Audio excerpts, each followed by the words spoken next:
На екстремно високи температури жителите од село Ратево Беровско оставени без вода за пиење. Велат дека на 40 степени ти е подолг временски период. Немаат капка вода на чешмите и ова е проблем кој според нив трае.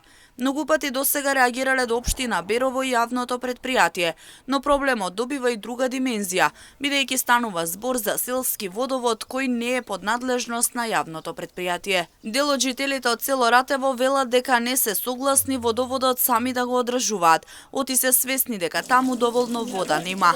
Бараа да се приклучат на градскиот водовод со цел да имаат редовно и нормално водоснабдување во текот на целата година. Без вода, велат, ситуацијата е доведена на работ на границата, да се појават заразни болести или да се појави епидемија.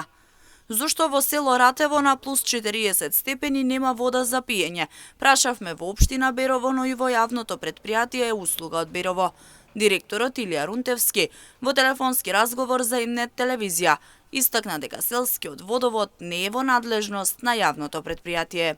Значи, местниот водовод на село Ратево е под надлежност на местната заедница. Тие го одржаваат и тие се одговорни околу водоснабдувањето во селото, додека јавното комунално предпријатие нема надлежност за водоводот во село Ратево.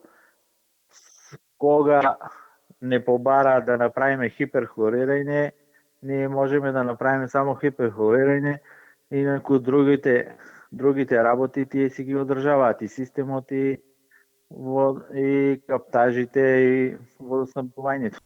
Освен селскиот водоводен систем во село Ратево, надвор од надлежност на јавното предпријатие Услуга од Берово и водоводот во село Двориште. Од општината и предпријатието велат дека неколку пати досега имало напори да се приклучат на градскиот водовод, ама против тоа биле селските местни заедници.